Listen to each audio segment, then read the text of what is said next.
Good evening and welcome back to the Somnorian. Wherever you are right now, a bed, a couch, a train seat, a desk you should have left an hour ago, go ahead and get comfortable, dim whatever light is still burning, and let the rest of the day fall away, because tonight we're going somewhere very old and very loud. If you enjoy these, a like or a subscribe genuinely helps this channel keep existing, but only if you actually want to. I'd rather have you here quietly than clicking out of obligation. And as always, I'm curious. Tell me in the comments where in the world you're watching from, and what hour it is where you are, because I have a theory that half of you are watching this at 3 in the morning and I would like that confirmed. Right. Tonight, medieval teenagers, and the truly astonishing amount of trouble they caused. Here is the first thing that surprises people, and it surprises them because we've all absorbed a very tidy little myth about the Middle Ages. The idea that childhood didn't exist, that you were a baby, and then you were a small adult in a small tunic doing adult labour with an adult's grim face, and that there was no in-between stage at all.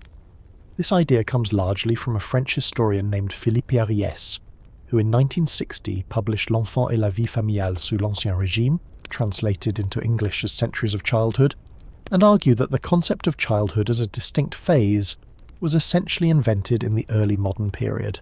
It's a beautiful thesis. It's also, as several generations of medievalists have since pointed out with increasing impatience, largely wrong. The medieval world had a very developed idea of the stages of life, and one of those stages was, unmistakably, adolescence, and the people who wrote about it did so in a tone that any modern parent will recognise instantly, which is the tone of a person who has not slept. The framework they used came down to them from antiquity, through a chain of encyclopedists, and it divided a human life into ages. Isidore of Seville, writing in the 7th century in his Etymologia, a book that tried to explain the entire universe by looking at where words came from, which is both charming and a methodological catastrophe, laid out 6 ages of man: infantia, birth to 7, pueritia, 7 to 14, then adolescentia, 14 to 28, then juventus, running from 28 all the way to 50, then gravitas, the settling, then senectus, old age, ending in death. Note the length of that adolescent span, 14 years. Isidore thought a person could be an adolescent for 14 consecutive years, which, if you have ever spent time around a 17-year-old, feels less like a taxonomy and more like a threat. Other writers sliced it differently. Some preferred 4 ages to match the 4 humours and the 4 seasons, some preferred 7 to match the 7 planets, and the medieval mind was extremely relaxed about the fact that these systems flatly contradicted each other. But almost all of them agreed on the key point. There was a stage after childhood and before full adulthood. It began somewhere around 12 or 14, and it was characterised by heat. That's not a metaphor. Under humoral theory, which was the operating medical model of the entire period, the young were hot and moist, blood-dominated. That made them sanguine, cheerful, energetic, generous, and completely governed by impulse, because blood was the humour of appetite and motion. The old were cold and dry, which made them cautious and slow, and this was understood as a physical fact about their bodies, not a personality trait. So when a 13th century preacher said that the young are ruled by their passions, he did not mean it as an insult or an observation. He meant it as physiology. He meant it the way you'd say a fire is hot, and that gave rise to a genre of writing that I find genuinely delightful, which is the medieval complaint about teenagers, because once you have a theory that adolescence exists, and a theory that it is medically characterised by uncontrollable heat, the next logical step is a very long book about what to do about it, and the Middle Ages produced these in quantity. The best of them, for my money, comes from a Lombard-born knight in the Crusader states named Philippe de Navarre, who around 1265 wrote a treatise called Les Quatre Âges de l'Homme, the 4 Ages of Man. Philippe was, at the time of writing, an old man, and this is important, because the book has the unmistakable energy of a person who has finally stopped and looked around. He divides life into infancy, youth, middle age, and old age, and he gives youth, jovan, the span from 20 to 40, which sounds generous until you read what he says about it. He calls youth the age of folly. He says the young are hot and they burn, and everything that they want immediately. He notes that a young man will risk his life for a trivial reason and think himself brave for doing it. He observes that youth is the age in which a person is most likely to lose everything he has and to feel very good about it while it is happening. And then Philippe de Navarre says the thing that I think about probably once a week. He says that he himself in his youth did many foolish things and that he is not going to describe them because it would not be edifying, which is of course the single most tantalising sentence in 13th century didactic literature, and he simply moves on, 760 years later, and the man is still refusing to tell us. He's not alone in the genre. Bartholomeus Anglicus, an English Franciscan, wrote De Proprietatibus Rerum around 1240, a huge encyclopedia of everything, later translated into English by John Trevisa in 1398. And his section on the ages of man contains a description of boys that is so precise it hurts. He says they love talk and drawing in the dust. They love games. They are quickly angered and quickly appeased. They love apples and pears more than gold. They will lie, and they will not know that they are lying. They will hide the things they have taken, and when caught, will cry. He's writing about the 7 to 14 bracket here, the pueri, and it is one of the most affectionate pieces of observational writing to survive from the 13th century, and every single line of it is still true, which is a slightly uncomfortable thing to discover in a Latin encyclopedia that also contains a serious discussion of whether the barnacle goose grows on trees.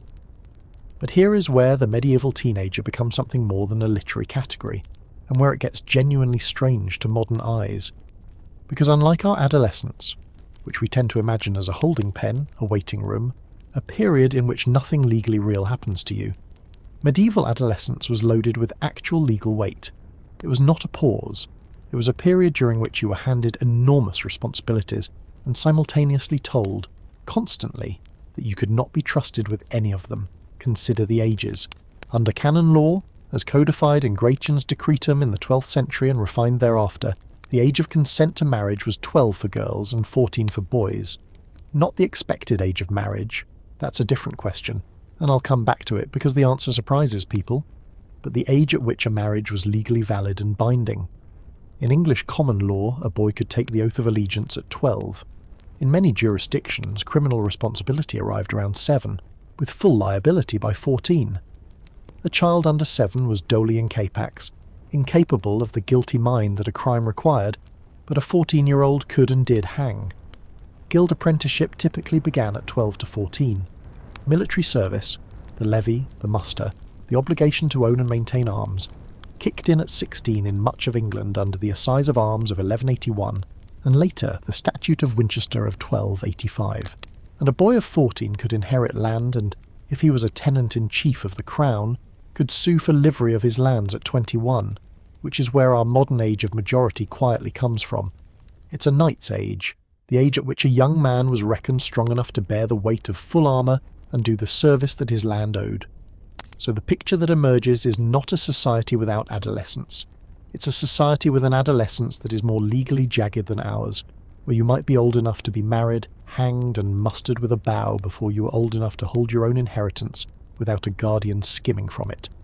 And that last part is not a joke. Wardship was one of the great money-making instruments of the medieval English crown and aristocracy, and it worked like this. If a tenant-in-chief died leaving an heir under age, the lord, often the king, took custody of the heir and of the heir's lands until the heir came of age and got to keep the income in the meantime. He also got to arrange the marriage.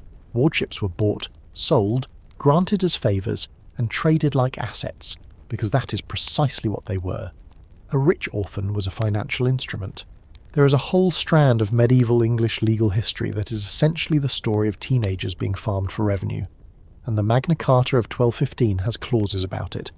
Clauses 4 and 5 specifically, which stipulate that a guardian must not take excessive profits from a ward's land, must not destroy the property, and must hand the estate back stocked with ploughs and implements, all of which tells you exactly how routinely guardians were stripping the place bare and returning it as a field of mud.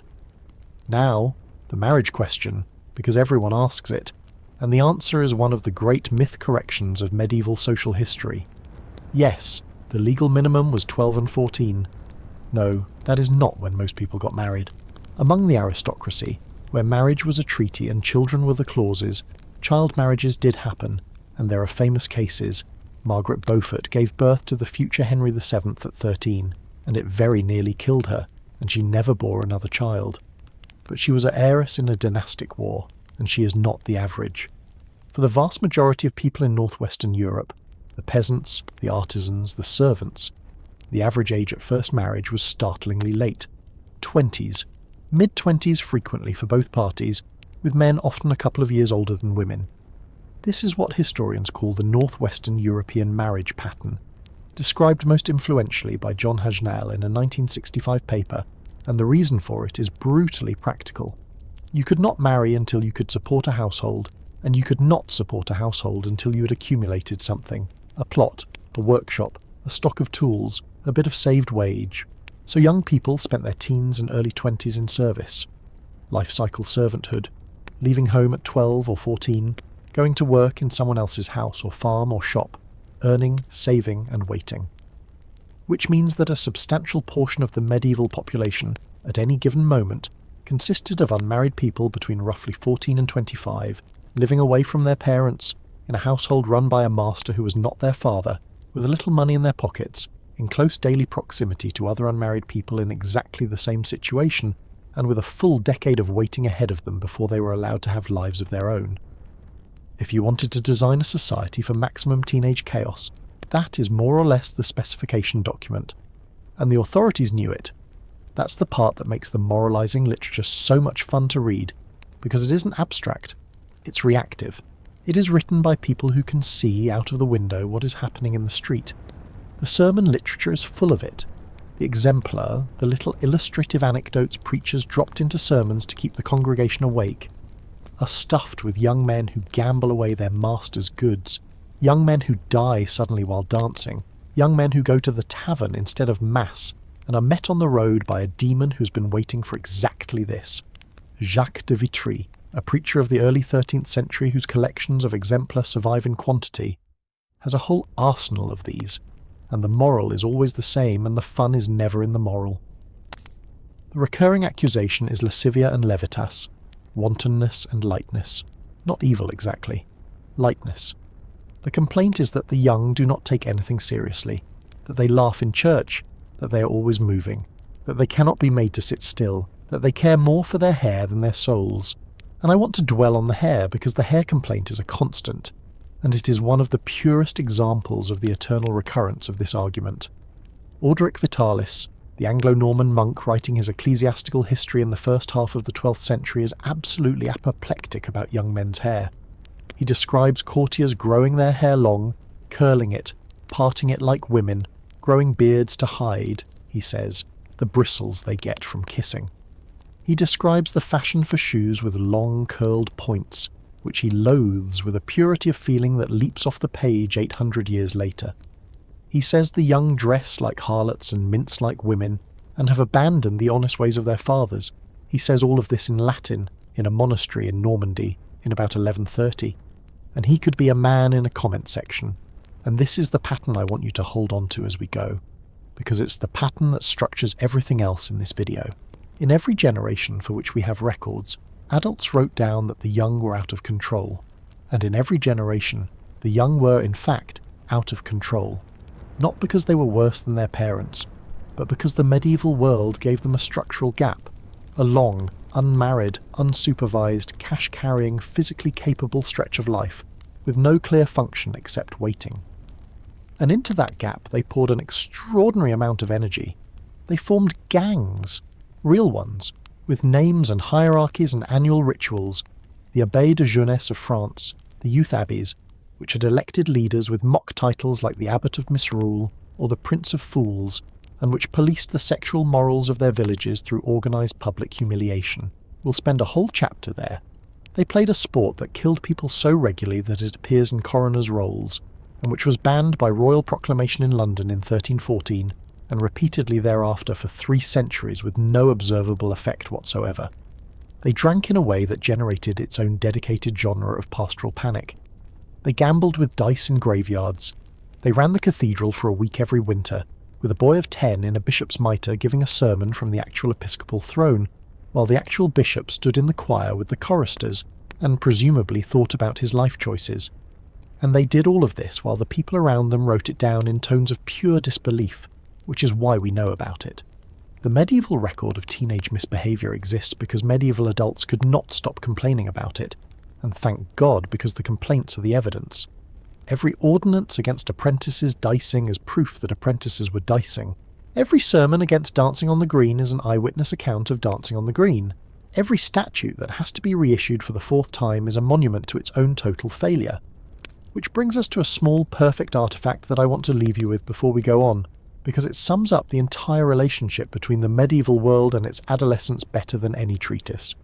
In the Miracles of St. Wulfstan, and in a scattering of other sources, and in the general run of manuscript marginalia, you find images and stories of boys doing the thing that boys do, which is to say playing at being adults with total seriousness.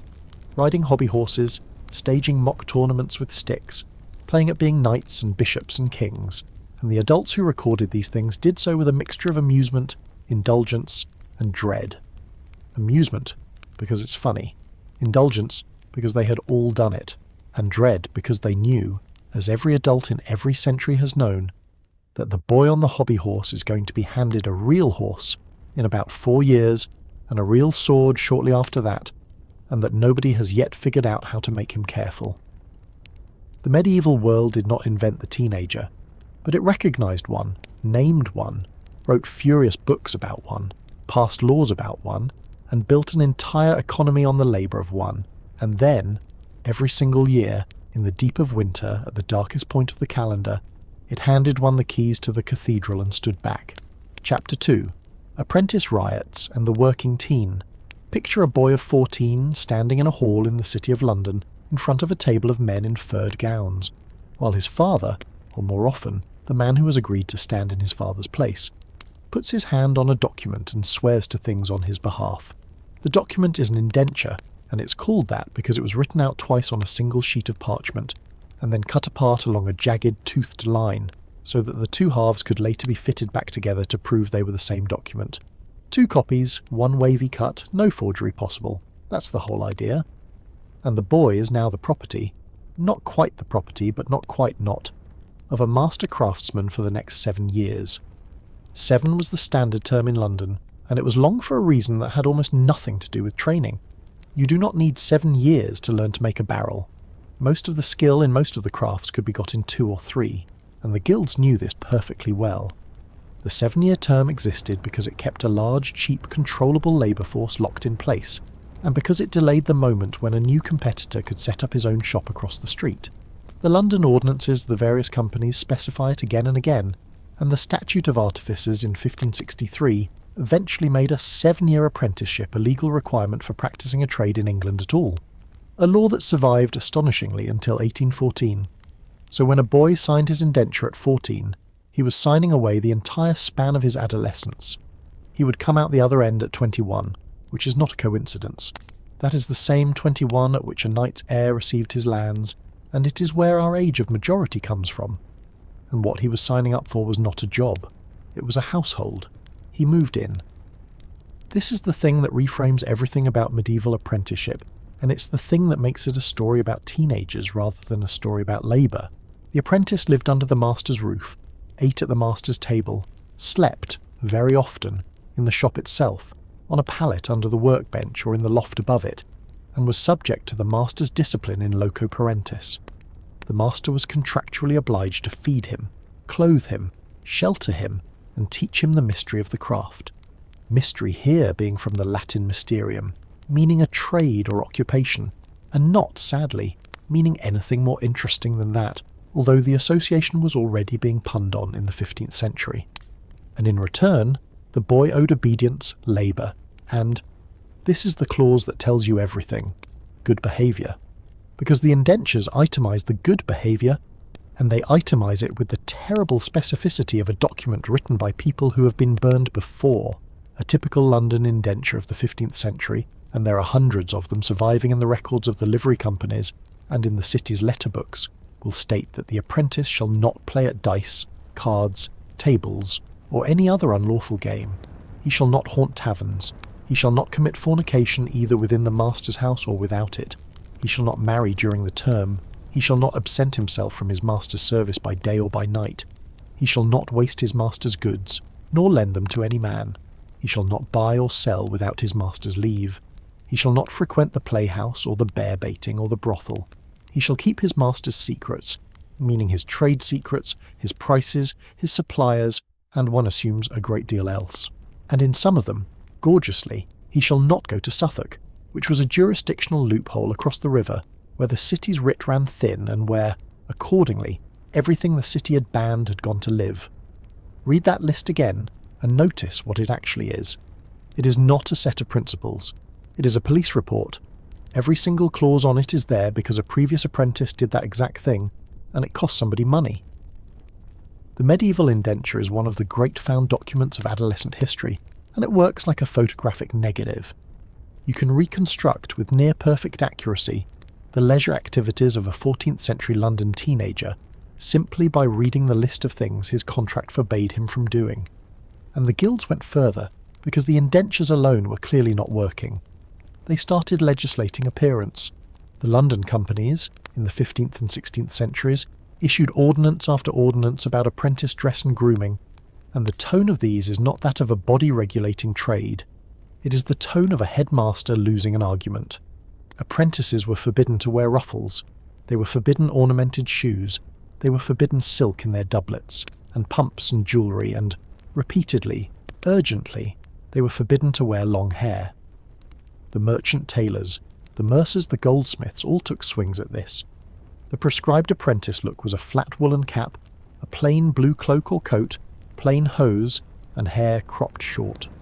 Blue, incidentally, because it was cheap. Woad-dyed cloth was the fabric of servants and the poor, and to wear blue in the city was to announce your subordinate status to everyone who saw you. It was a uniform in the fullest sense. It marked you, it constrained you, and you hated it. And they got around it. Of course they got around it. The records of the companies contain complaints about apprentices who lined their plain cloaks with silk, so that the flash showed only when they moved.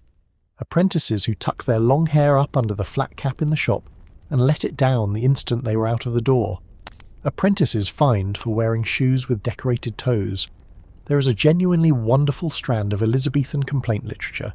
Philip Stubbs's Anatomy of Abuses in 1583 is the loudest of it, that rages about the impossibility of telling a serving boy from a gentleman on the streets of London anymore, because the serving boys are dressed better than their betters, and I want to be clear that this is a man in the 16th century writing a book because he is upset about teenagers' outfits. But the clothes are the trivial end of it, because what a large concentration of unmarried males aged 14 to 21 in a dense urban space, with shared grievances and a strong group identity actually produces is not a fashion problem. It's a public order problem. London had, by the later Middle Ages, an enormous apprentice population. Modern estimates put it at something like a tenth of the city's people in the 16th century, and the proportion was substantial well before that. They knew each other. They lived in the same wards, drank in the same alehouses, and, crucially, they had a collective identity, an us with a grievance and a Sunday afternoon free as a mob waiting for a reason. The rallying cry was "Clubs!" which was a shout that went up in the street to summon every apprentice within earshot to come running with the stout wooden staff that many of them kept behind the shop door. It appears in the drama, it appears in the court records, and it worked. A shout of "Clubs! Clubs!" in Cheapside would empty the shops of every young man in the neighbourhood within a minute. It was a flash mob, and it had a 200-year run. And the things they mobbed for are, when you lay them out, a strangely coherent list. They rioted against foreigners, Flemish weavers, Lombard bankers, French artisans, with a persistence that is one of the ugliest threads in this whole story, and we should be honest about that. It is the point where the fun stops. The Evil May Day riot of 1517 is the famous one. On the 1st of May, after weeks of xenophobic preaching had wound the city up, apprentices and other young men attacked the houses and shops of foreign merchants in London, and the disorder was serious enough that the Duke of Norfolk brought in troops, and 13 of the rioters were hanged, drawn and quartered, and a further crowd of hundreds was brought before Henry VIII, with halters around their necks to beg for mercy, which in a piece of political theatre arranged in advance they received. Catherine of Aragon reportedly knelt to ask for their pardon. The whole thing was a set piece, but the 13 were still dead. They rioted against the authorities, they rioted against the watch, they rioted against Lord Mayors they disliked, against price rises, against the closing of the theatres, and in a wonderful inversion, against the brothels of Southwark, Shrove, Tuesday, the day before Lent began, became the traditional day for apprentices to go across the river and wreck the bawdy houses, a ritual that recurs with such regularity in the 16th and 17th centuries that it functions as an annual event on the London calendar. There is a horrible logic to it. Lent is coming, the flesh must be mortified, and the most satisfying way to mortify the flesh, if you are 19, is apparently to destroy the buildings in which other people are enjoying theirs. And when they weren't rioting, they were fighting each other. Interguild brawls are recorded across the period, and they follow the geography of the trades. The apprentices of one company against another, the tailors against the goldsmiths, the men of one ward against the next. There are cases in the London coroner's rolls of apprentices killed in street fights over nothing at all. An insult, a spilled drink, a shove in a crowded lane. In one, a young man dies of a knife wound received during an argument over a game. In another, a boy is killed with a staff during a scuffle in the street, and the record notes, with the flatness that makes coroner's rolls so shattering, the value of the weapon, because the murder weapon was forfeit to the crown as a deodand, a thing given to God, and had to be appraised, a stick worth 2p. That is the entire memorial. Now, before this becomes too bleak, I want to give you the other half of the picture because the apprentice story is not only violence, and the guilds were not only cages. The guilds also fed them. They were fraternities in the literal sense. Brotherhoods, with patron saints and feast days and funeral funds. A company would have a hall, and the hall would host feasts, and the feasts were extraordinary. The surviving accounts of the London livery companies record swans, capons, custards, spiced wine, March pane, and enough ale to float the building. Apprentices attended and served, and, depending on the company and the year, ate. There were processions on the patron saint's day, with the whole craft in livery, walking behind a banner, and if you were 15 and had come to London from a village in Bedfordshire 8 months ago, and knew nobody, walking in that procession with 300 men who did the same work as you was probably one of the more powerful experiences of your life. And the guilds enforced the contract on the master too. This is the part that gets forgotten.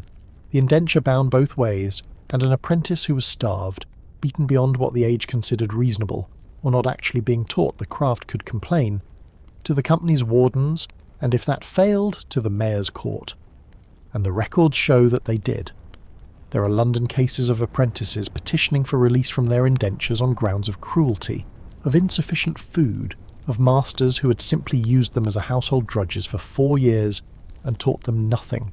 There are masters fined for it. There are indentures cancelled for it.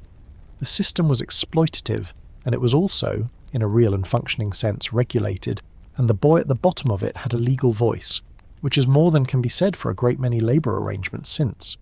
But the discipline, when it came, was physical, and everyone agreed that it should be. The master's right to beat his apprentice was assumed by the law and by every conduct manual of the period, with the standard formula being that correction should be reasonable and moderate, which is a phrase that has done an enormous amount of load-bearing work across human history and never once meant what it says. The line, in practice, was drawn at permanent injury and death. Below that, a boy could expect the strap, the rod, or a cuff around the head as a routine feature of his working week, and the surviving complaints tend not to be about being hit. They are about being hit unreasonably, which tells you where the bar sat. And the running away was constant. This is the thing the records shout about. Runaway apprentices are a permanent administrative problem in every medieval town in Europe, and the guild records are full of them. The boy who has absconded, the boy who has taken his master's tools with him, the boy who has been seen in another town practicing the craft he was supposed to still be learning. Companies would circulate his name. Other masters were forbidden to employ him. His father, or whoever had stood surety, was liable for the debt. And still they went in numbers year after year out of the city gates and onto the road. Because 7 years is a very long time when you are 15, and because somewhere out there someone had told them wages were better. Which brings me to the detail that I think is the truest thing in this entire chapter. In 1281, the City of London formalised a curfew. The bells of St Martin's le Grand would ring, and the gates would close, and the taverns would shut, and no one was to be abroad in the streets after dark without a light and a good reason. The curfew was enforced by the watch, and the watch was manned by ordinary citizens taking their turn, and the people the watch was most often looking for, the people the curfew was substantially designed to contain, were young men out after dark with nothing to do. The word curfew comes from the French couvre-feu: cover the fire, bank the hearth, damp the embers, go to bed. It was originally a fire safety measure in cities built of wood, where a single unattended flame could take a whole ward, and it became, almost immediately, a law about teenagers, which is the medieval city in one word: an ordinance passed to stop the town from burning down, quietly repurposed within a generation to stop the town's young men from finding each other in the dark. Chapter 3. Football, but it's a riot with a ball. In the year 1321, a man named William de Spalding, a canon of the priory at Shildham in Norfolk, wrote to the Pope. He needed a dispensation because he had killed a man, and a man with blood on his hands could not lawfully perform the sacraments. The circumstances, as he laid them out and as they were recorded in the papal registers, were these. He had been playing at ball with friends. A layman ran against him. The layman ran against the sheathed knife that William was carrying at his belt, and was wounded and died within 6 days. Pope John XXII granted the dispensation on the grounds that the death was accidental and that William had not intended it. And so we have, preserved in the Vatican archives, one of the earliest clear references in the historical record to what would become football, and it is a fatality report. That is not an aberration. That is the genre, because the thing that medieval people played, the thing they called football or la soule or camp ball, or in some parts of Britain simply the ball, bore approximately the same relationship to the modern sport that a house fire bears to a candle. There were no lines, there was no pitch, there was no referee, no fixed number of players, and no rule against picking the ball up, kicking a man in the shins or throwing him into a river. There were 2 goals, and they might be 3 miles apart. There might be 400 people on the field. The field was the village, and the fields around it, and the stream, and the churchyard, and anywhere else the ball happened to go. The ball itself was usually an inflated pig's bladder, sometimes encased in leather, sometimes not, and the moment it entered play it ceased to be a ball in any meaningful sense, and became a coordinate, a moving point in the landscape around which a very large number of young men would attempt to kill each other with enthusiasm and generally good cheer. The classic form was the Shrovetide game, played on the Tuesday before Ash Wednesday, and it survives in a few places to this day, which is the best evidence we have for what the medieval version was actually like. In Ashbourne, in Derbyshire, the Royal Shrovetide football match is still played every year between the Uppards and the Downards, those born north of the Henmore Brook and those born south of it. The goals are 2 mill sites 3 miles apart. The game lasts 2 days, 8 hours each. The ball must be goaled by being tapped 3 times against a millstone, and the town boards up its shop windows before it starts. There is one main rule, and the rule is that you may not murder anyone. That is not a joke, and it is not an exaggeration. The official rules include a prohibition on manslaughter, which exists precisely because at some point in the game's history it needed to. And there are others. Workington, in Cumbria, plays uppies and downies. Kirkwall in Orkney plays the bar, where the ball is carried in a scrum of hundreds of men that grinds through the streets of the town for hours, so slowly and with such compressed force that steam rises visibly off the pack in the January air. Sedgefield, Alnwick, St Columb Major in Cornwall. The survivals are scattered, and each one is a fossil, and each one tells you the same thing. This was not a game with a violence problem. This was a violent ritual that happened to involve a ball. Now, who played it? Young men. Overwhelmingly, and to a degree that the sources make explicit. Apprentices, servants, journeymen, farm labourers, students, the unmarried, the untethered, the ones with the Sunday afternoon, and a body that had recently discovered it could do things. The married men watched, the old men complained, and the boys, who had been made to spend 6 days a week doing whatever their master or their father told them, spent one afternoon a year doing something that no one could tell them to stop doing, because there were 400 of them and only one constable.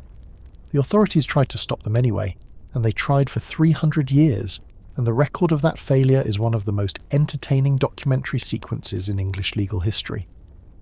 It begins in earnest on the 13th of April 1314, when the Lord Mayor of London, Nicholas de Fandone, issued a proclamation in the name of Edward II. It survives, and its language is glorious. It complains of a great uproar in the city, caused by hustling over large balls in the fields of the public, from which many evils might arise. It forbids the game, on pain of imprisonment. Edward II, it should be noted, had rather a lot on at the time.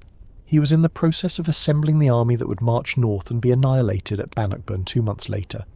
And in the middle of that, somebody in London had to sit down and write a law about football because the noise was intolerable. The proclamation did nothing, so they issued another. Edward III banned it in 1349, and this ban is instructive because the reason given was not public order. It was national security. The statute complains that the men of the realm are neglecting archery practice in favour of useless and unlawful games, and it lists them: handball, football, hockey, coursing, cockfighting. The king needed longbowmen. The longbow was the strategic weapon of the English crown, and it required a lifetime of practice to draw properly.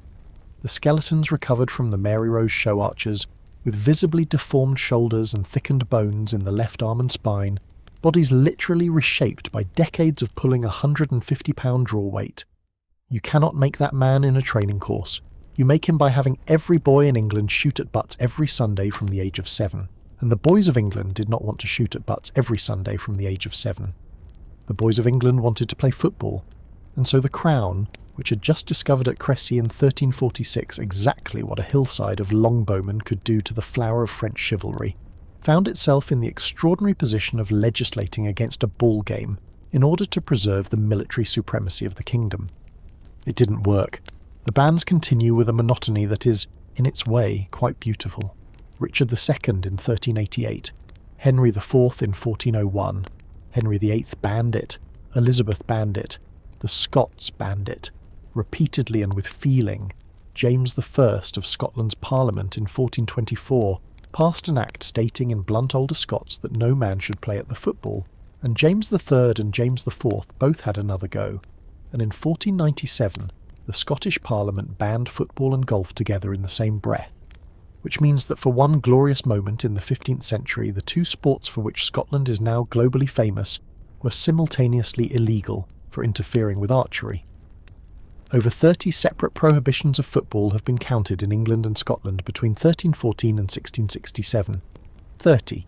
Consider what that means.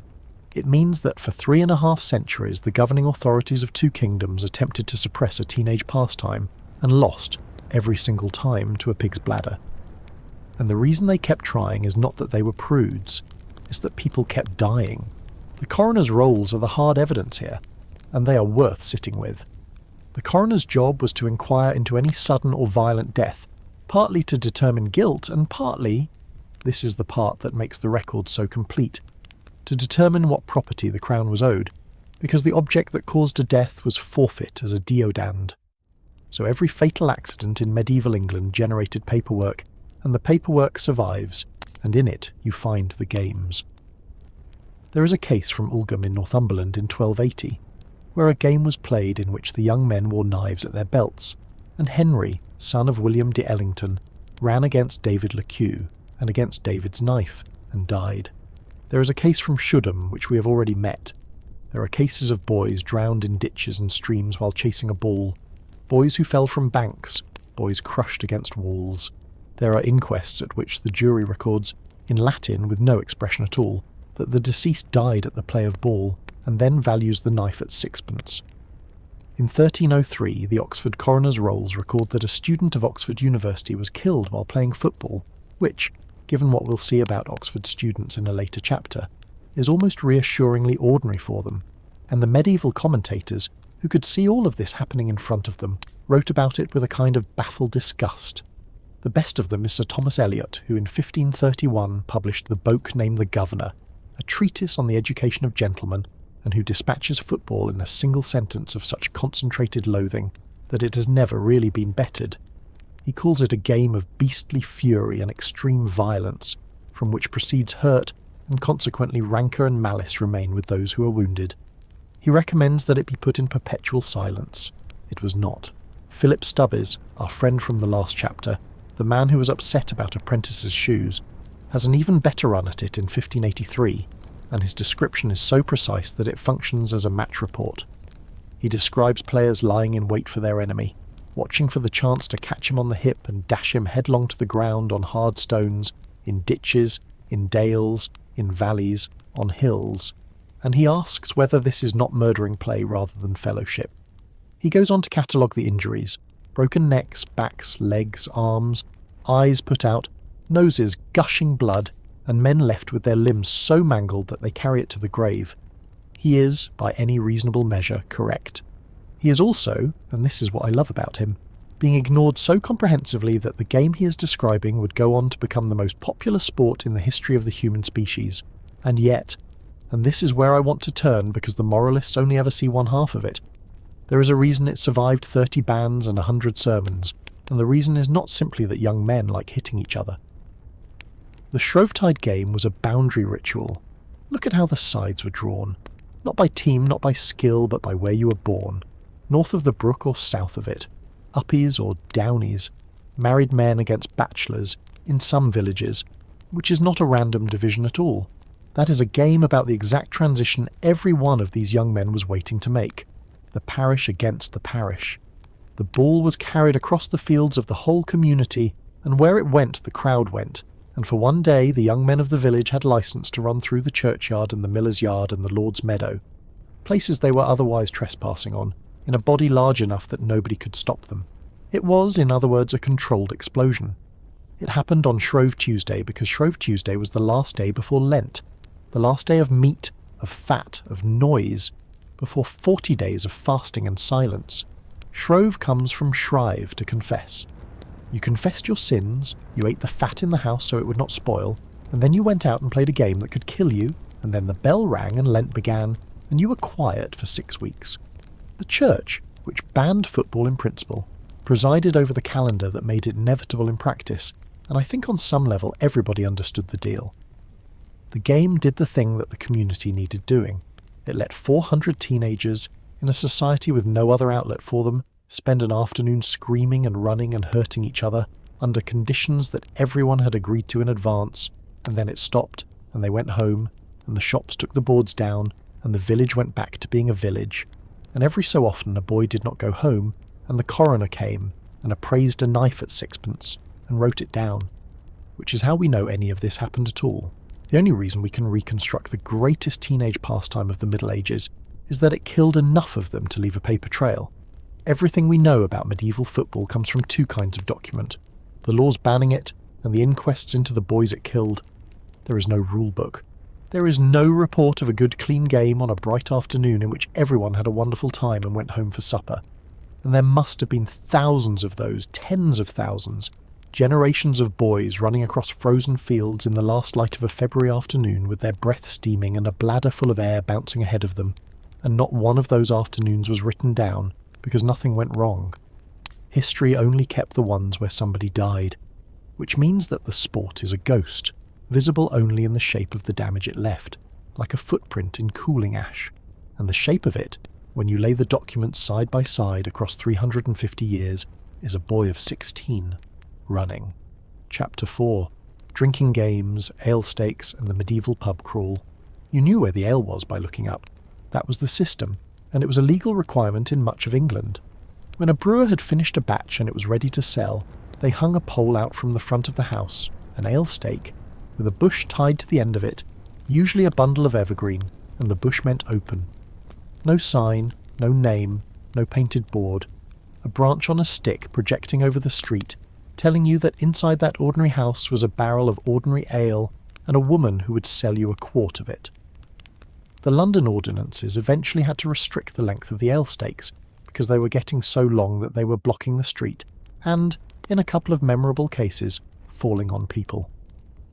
In 1375 the city limited them to 7 feet. That is a law about how far a pub is allowed to lean into the road, and it exists because pubs kept leaning too far into the road, and a bush, once it's out, is visible from a very long way away, particularly if you are 15, and particularly if you are supposed to be somewhere else. Let's start with the basic economic fact, because it explains everything that follows, and it's the fact that people find hardest to believe.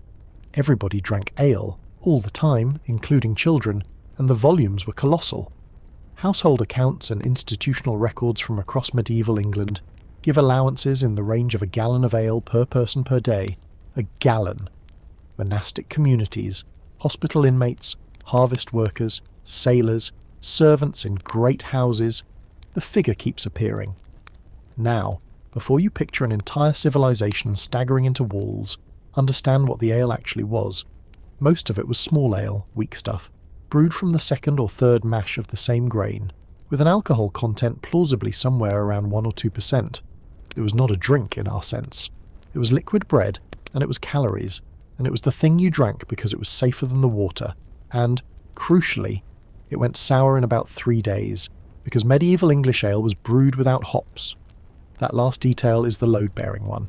No hops means no preservative, which means ale had to be brewed constantly, locally, in small batches, in ordinary houses, by ordinary people.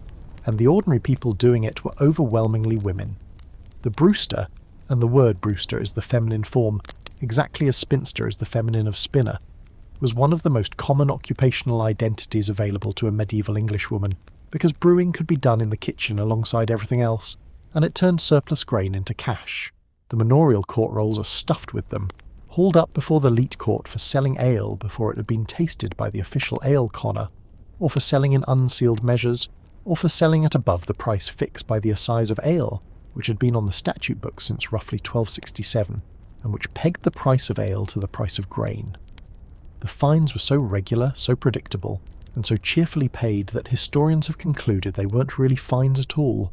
They were a licensing fee, collected by a system that had given up pretending. Then hops arrived, brought in from the Low Countries, gaining ground in England through the 15th century, resisted furiously by the traditionalists who insisted that hopped beer was a foreign adulteration and that proper English ale needed nothing but malt, water and yeast. And hops preserve. Hopped beer keeps for weeks, travels, scales, and can be brewed in industrial volume in a dedicated brewhouse, which is precisely how the brewing trade passed out of the hands of thousands of women working at home and into the hands of a smaller number of men working at scale, a shift that is one of the sharper little economic tragedies of the 15th century, and one that happened, essentially, because of a plant. But we're here for the teenagers, and the teenagers were in the tavern. And I want to be precise about the word, because the medieval drinking landscape had a hierarchy, and everyone knew where they sat in it. The alehouse was the bottom rung, a house, someone's actual house, with ale for sale and a bench, maybe a fire, and a bush over the door. The tavern was a step up. It sold wine, which was imported, which meant it was expensive, which meant it drew a different crowd. The great wine taverns of Gascon Bordeaux vintages clustered in specific London streets, and a boy drinking there was spending money he probably didn't have. And the inn was the top, a proper establishment with stabling and beds, for travellers with baggage. When the sources thunder about young men haunting taverns, they mean, roughly, that the young men are going somewhere expensive, and staying late, and it is being paid for out of someone's stock. What did they do in there? They gambled mostly, and they gambled with dice. Dice are the constant. Archaeology pulls them out of medieval urban soil in absurd quantities. Bone dice, antler dice, tiny ones, crude ones, and a startling proportion of the surviving examples are loaded, drilled and weighted with mercury or lead, or shaved out of true or numbered wrong, with 2 3s and no 4, so that certain results become impossible, and the man who knows it can bet accordingly. We have the cheating equipment. We have quite a lot of the cheating equipment, and it survives in the ground next to the honest dice, which tells you what an ordinary evening looked like. The games were simple and vicious. Hazard was the great one, the ancestor of modern craps played with 2 dice, in which the caster names a main, throws, and the outcomes cascade through a set of rules complicated enough that Chaucer's readers would have known them cold, and we now have to reconstruct them from treatises. Its name is where we get the word hazard, meaning risk, which is one of those etymologies that requires no further comment. There was raffle, played with 3 dice, 1 on a triple. There was tables, the ancestor of backgammon, which was respectable enough that kings played it, and disreputable enough that apprentices were forbidden it, because tables was played for money, and money is what the indentures were worried about. And the indentures, as we established, were right to worry, because the pattern in the records is always the same. The boy loses, and then he must cover the loss, and the only thing within reach that can cover it is his master's stock. The London court records contain apprentices prosecuted for pawning their master's goods, selling cloth out the back door, skimming from the till, and the trail leads back again and again to a bad night at dice. Which brings us to the greatest single depiction of medieval teenage drinking in English literature, and I'm sorry, but we have to go there because nothing else comes close. Chaucer's Pardoner's Tale, written in the 1390s, opens on three young men, rioters he calls them, and the word carries exactly the freight you'd expect, sitting in a tavern in Flanders, drinking, and it is 9 o'clock in the morning. They have been there all night, or they have arrived early. Either way, they are drinking before the bell for prime has finished ringing. And the pardoner, who is telling the story and who is himself one of the most magnificently corrupt characters in the language, describes what they do.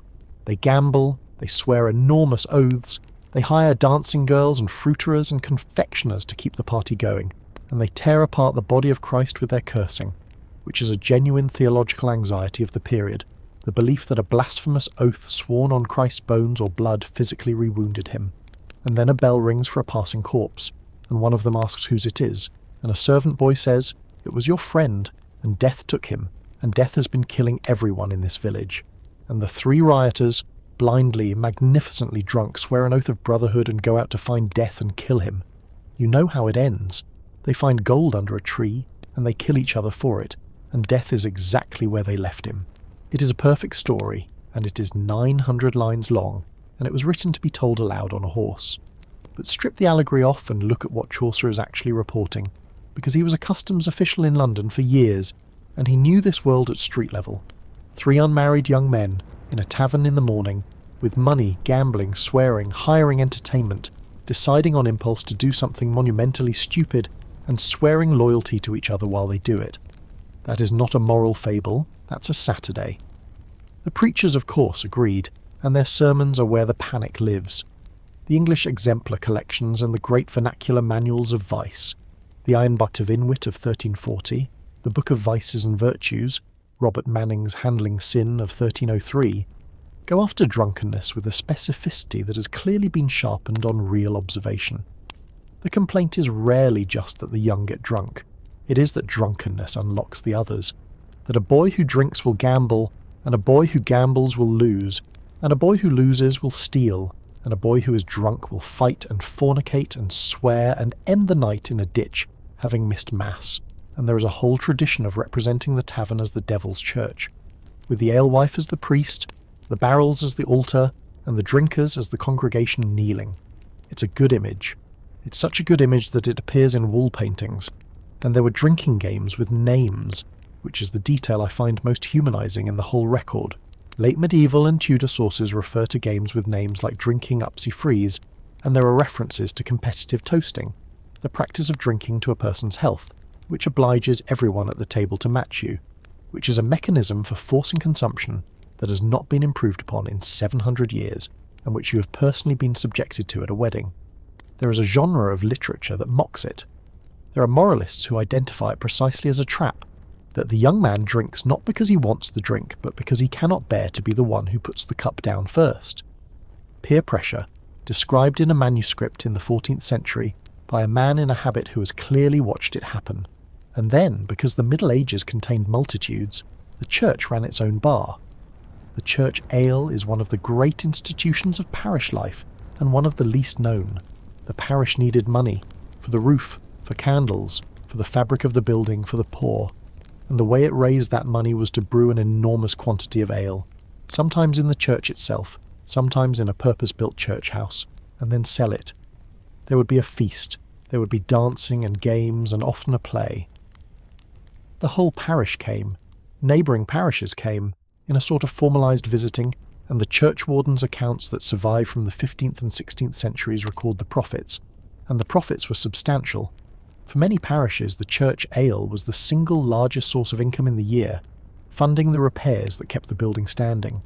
So the same institution that produced the sermons about the tavern being the devil's church was, on Whit Sunday, in the churchyard, selling ale to teenagers to pay for the roof it was preaching under. And it worked. The roof got fixed. The Reformation eventually killed the church ale off, and a great many parishes discovered to their surprise that they now had no money. I don't offer that as hypocrisy exactly. I offer it as the thing this whole video keeps circling, that medieval society understood with an intelligence its own moralists rarely matched, that you cannot simply ban young people from enjoying themselves. You can only choose the venue, and a parish that sells the ale itself, in daylight, in the churchyard with the vicar watching and the churchwardens counting the take, is a parish that has looked at the alternative. The tavern, the dice, the loaded bone, the boy who owes money he cannot pay to a man he should not know, and made a decision.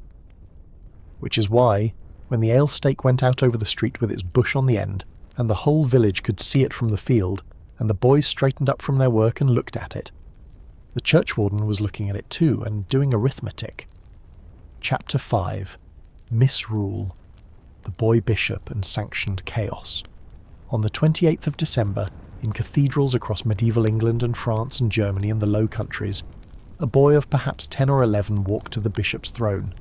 The actual throne, the cathedra, the chair that gives a cathedral its name, and sat down in it. He was wearing a mitre. It had been made for him, in his size, sometimes in silk, sometimes embroidered with pearls.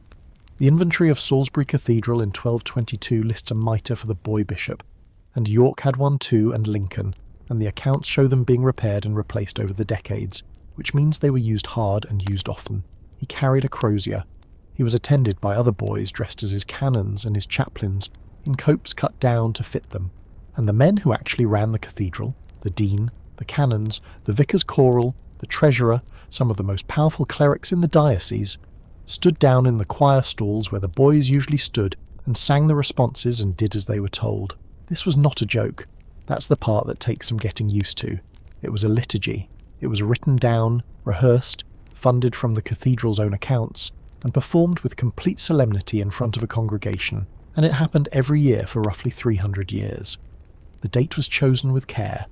The 28th of December is the Feast of the Holy Innocents, Childermas, the day commemorating the children murdered by Herod in his hunt for the infant Christ. It is, in the liturgical calendar, the darkest possible feast, a mass for slaughtered babies. And the medieval church, working from a text it read every day, took the theological logic to its conclusion. He hath put down the mighty from their seat, and hath exalted the humble and meek. That's the Magnificat, the Song of Mary, sung at Vespers every single evening of the year in every religious house in Europe. Deposut potent desed, et exaltavi humil. And in most cathedrals the moment the boy took the throne was the moment that line was sung. The choir would reach Deposut, and the bishop would rise and the child would take his place, and the verse would land on the action, which is, whatever else you think about the Middle Ages, an absolutely magnificent piece of staging. The custom is best documented at Salisbury, whose liturgical use, the use of Sarum, was the standard for much of England, and the Sarum rite spells the whole thing out. The boy bishop was elected by the choristers themselves, from among themselves, on the 6th of December, the feast of St. Nicholas, who was the patron saint of children, and who is the reason the whole business is sometimes called the Nicholas Bishop. From the 6th to the 28th he held a kind of pending authority, and on Holy Innocents he took full office. He led the procession, he gave the blessing, he preached a sermon, and we have some of these. A boy bishop's sermon survives from Gloucester, printed in the early 16th century, and it is a real sermon, composed for the occasion, delivered by a child, on the text of the Innocents. He performed every function of a bishop except the ones that required priestly ordination. He could not consecrate the host, and he could not celebrate Mass. Everything else was his, and he had money. The boy bishop and his retinue went in procession through the town visiting houses, and the householders gave coins, food, gifts, and the accounts show the takings, and they were not trivial. At York, the boy bishop's procession ranged across the city. In some places, the boys travelled miles into the surrounding countryside. This was, functionally, a licensed collection, round conducted by children in ecclesiastical vestments, and it was one of the more efficient fundraising operations of the medieval parish year. There is a monument in Salisbury Cathedral, a small stone effigy of a child in bishop's robes, which local tradition holds to be the tomb of a boy bishop who died in office. Modern scholarship is doubtful.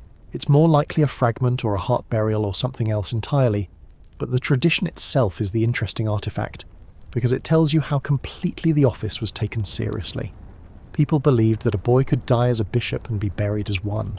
They believed it because for 3 weeks every winter, In a very real sense, he was. Now.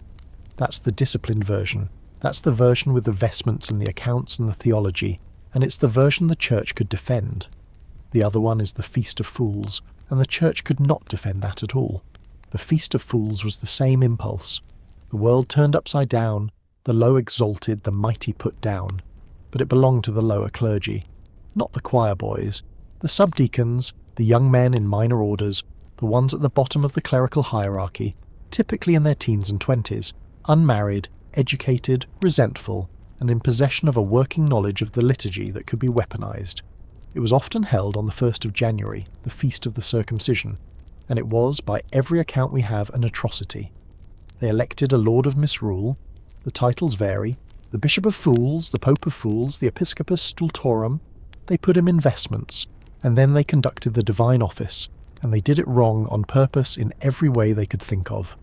The single best piece of evidence we have is a letter of protest, sent from the theology faculty of the University of Paris in March of 1445, circulated to the bishops of France, and it is one of the great documents of medieval outrage, because in order to condemn the thing it has to describe the thing, and the description is extraordinarily detailed.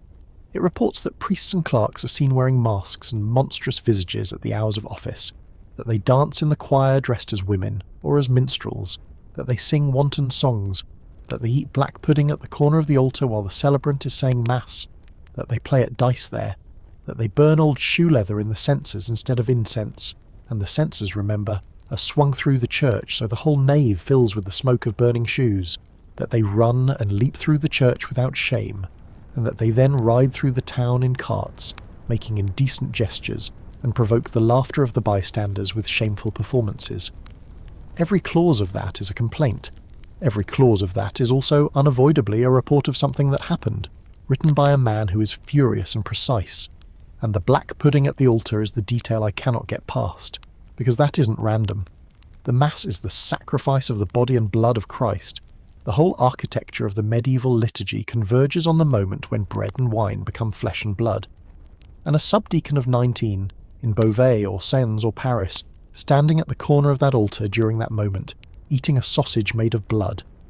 That boy knows exactly what he is doing. That is not vandalism.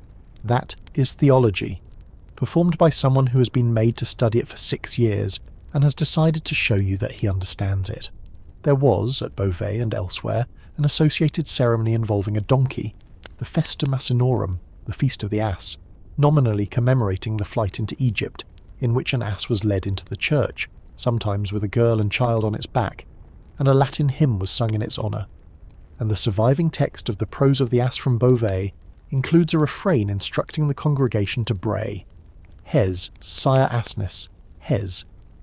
At the end of the Mass, in some accounts, the priest brayed 3 times in place of the dismissal, and the congregation brayed 3 times back.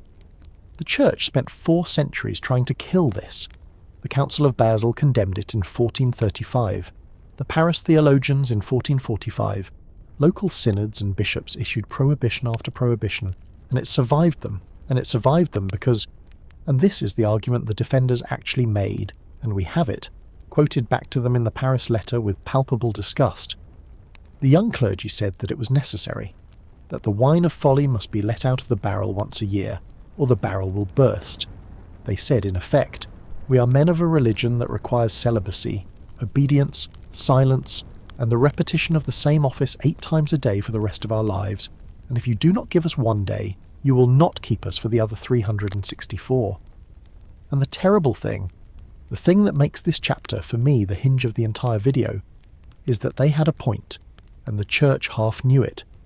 Because the pattern of misrule is everywhere in the medieval calendar, at every level of society, and it is always the same shape, and it is always given to the young.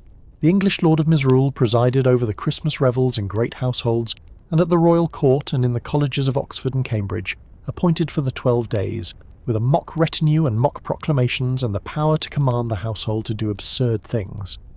The Inns of Court in London, the law schools full of young men, elected theirs, and the revels there were elaborate and expensive, and occasionally got out of hand in ways that ended in actual litigation, which for a law school is at least on brand.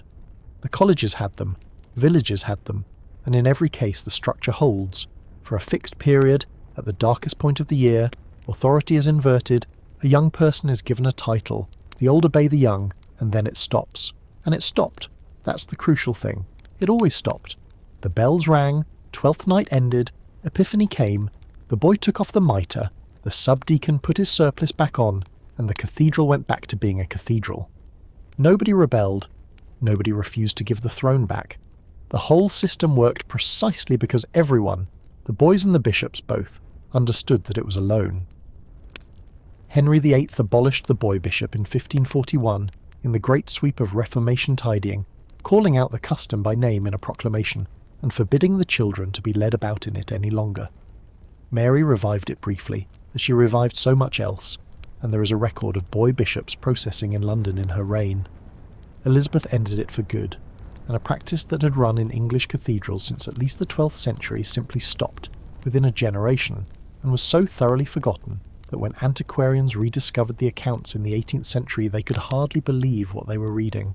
But it is in the accounts, that's the thing, it's in the fabric rolls and the inventories and the treasurer's books, itemised, costed, budgeted for. A mitre for the boy, a cope cut down, payments to the choristers for the procession. The Cathedral of Salisbury, one of the most beautiful buildings ever raised in the British Isles, a structure whose spire took a generation to build, and which was intended to stand as an argument in stone for the permanence of divine order. That cathedral had a line item in its annual budget for the week in which a 10-year-old was in charge. Chapter 6. Charivari, Pranks, and Organised Public Humiliation. A widower of 55 in a village in Burgundy marries a girl of 19, and the banns are read, and the priest performs the rite, and everything about it is legal and sacramental and utterly unassailable in canon law. And then, on the wedding night, the noise starts. It starts with pots. Somebody outside is beating a cooking pot with a spoon, and then somebody else is beating a pan, and then there are cowbells and a horn, and someone dragging a cauldron along the ground, and the sound of 40 or 50 young men howling, and it does not stop. It goes on for hours. It goes on the next night, and the next, and it will go on until the groom comes out and pays them. Pays a fine, in cash, or in wine, or in a barrel of ale. At which point the noise ceases as suddenly as it began, and everyone goes home, and the marriage is, in some sense that everyone involved understands perfectly, now approved. That is a charivari. In England it was called rough music, or a skimmington ride. In Germany, katzenmusik, cat music. In Italy, scampanate. It happened everywhere in Europe. It happened for at least 700 years, and it was run almost exclusively by unmarried young men. And it was not a spontaneous outburst. It was administered. In much of France it was administered by a formal institution with officers, a treasury, a name, and an annual calendar, and the name was the Abbé de Jeunesse, the Abbey of Youth. Get the joke, because the joke is the whole thing. These were not abbeys. They were the organised bachelors of a village or a town quarter, and they had adopted, wholesale and with total straight-faced commitment, the entire vocabulary of the church. They elected an abbot. In some places a bishop, or a prince, or, in the towns of the Rhône Valley, magnificently, a Mother Folly, la Mère Folle. They had officers under him. They had a treasury, funded by fines. They had statutes. They had in the larger towns banners and costumes and a mock coat of arms, and Dijon's Mère Folle company was elaborate enough to survive as an institution for centuries and to be suppressed by royal order, which is the sort of thing that only happens to organisations that have become a problem. Membership was the young men of the community, from roughly 15 or 16, when a boy was reckoned old enough to count, until marriage. Marriage was the exit. You left the abbey when you left the pool, and that is the key to understanding what the abbey was actually for, because once you see it, every single one of its activities snaps into focus. The Abbey of Youth was the trade union of the unmarried. Consider their position, which we set out in Chapter 1. In northwestern Europe, men married late, mid-20s commonly.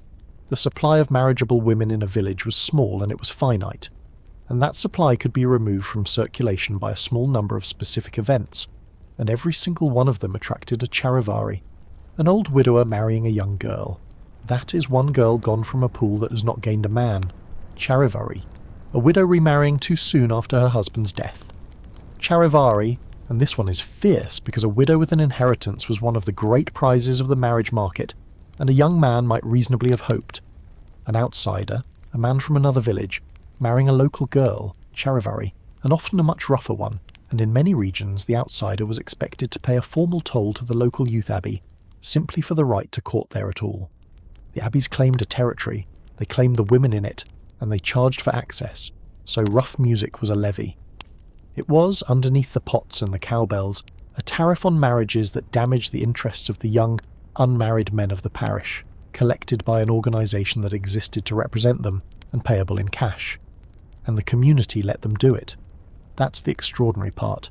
The priest disapproved, the seigneur occasionally disapproved, but the fine got paid, and the noise stopped, and everyone treated the transaction as normal, because everyone in the village had either done it themselves 20 years earlier, or expected to do it in 5, and because the Charivari was doing a job that no one else in the community was willing to do out loud. Which brings us to the other half of the Charivari's remit, and the half that is genuinely uncomfortable, because it was not only about marriage economics, it was about policing. The other great target of rough music was the household in disorder, and specifically with an unwavering and depressing consistency across 7 centuries and a dozen countries, the household in which the wife beat the husband or dominated him, or was unfaithful to him, or in which he was known to have been cuckolded and to have put up with it. The English skimmington ride is the fullest version. The word probably comes from skimming ladle, a large ladle, on the grounds that the ladle was the weapon with which the domineering wife was imagined to have beaten her husband. And the ride went like this. A man from the village, a neighbour, sometimes the accused himself but usually a stand-in, was seated backwards on a horse or a donkey, or carried on a pole and paraded through the streets. Backwards is the whole grammar of it. The world reversed. He might be made to hold a distaff, the tool of women's spinning, the most legible possible symbol of a man doing a woman's work. Someone else, in skirts, would play the wife and beat him with a ladle as they went. Horns might be attached. The horns of the cuckold, an iconography so universal in Europe that it has survived into modern insult in 6 languages. And around this parade came the noise, the pots, the pans, the bells, the horns, the shouting, the rough music, and the whole village came out to watch. Village came. The whole village laughed, and the man being mocked, or the man whose household was being mocked, had to stand there and take it, and then go on living in that village for the rest of his life. Thomas Hardy put a skimmington ride into the Mayor of Casterbridge in 1886, and it kills a woman, and he did not invent the practice. He was writing about something that people in Dorset still remembered, and that had been happening within living memory. There are English cases into the 19th century, there are prosecutions, there are, in the earlier records, deaths, because a crowd of 200 jeering people outside a house at midnight is a mob, and a mob does not have a volume control. So what do we make of it? Because this is the point in the chapter where the deadpan gets difficult. The honest answer, and the answer the social historians have converged on, this is the ground of Natalie Zeman Davis's work, and E.P., Thompson's, and the whole Annalise tradition, is that the youth abbey was a genuine organ of village governance, and that it was doing something the formal institutions could not do. The manor court could try you for theft, the church court could cite you for fornication, but no court in Europe could punish a man for being weak, or a wife for being loud, or a marriage for being unseemly in a way that everyone felt and nobody could indict. The Charivari punished exactly that. It enforced the unwritten law, and it did so through the only sanction that actually works in a village of 400 people who will all still be there next year, which is shame. And the society handed that power, the power to define what was shameful and to inflict it, to its teenagers, to the group with the least judgment, the most testosterone, the strongest sense of grievance, and the fewest reasons for restraint, which is either a stroke of anthropological genius or the single worst delegation decision in European history, and I have gone back and forth on this for years. Because look at what happened when the youth abbeys got hold of the calendar. They ran the festivals. In much of France, the youth abbey organised the village dances, the games, the maypole, the carnival processions, and, critically, the sotties, the fool plays. And the sottie is where it gets sharp, because a sottie is a satirical farce performed by young men in costume, and satirical means what you think it means. They wrote plays mocking the priest, the miller, the bailiff, the seigneur, and named names. They ran mock trials. They read out mock proclamations. They performed in public in front of the whole community, a comedy roast of the local power structure once a year, with the protection of custom. And it was tolerated in the same way and for the same reason that the Feast of Fools was tolerated until it wasn't. And the moment it stopped being tolerated is instructive. When a sotti went too far, or a charivari turned into an actual riot, or a youth abbey started collecting money that looked less like custom and more like extortion. The authorities came down hard, and the prohibitions pile up through the 16th and 17th centuries. The Council of Trent, hammering out the Counter-Reformation, took an interest in charivari and condemned it. French royal ordinances hit the abbeys.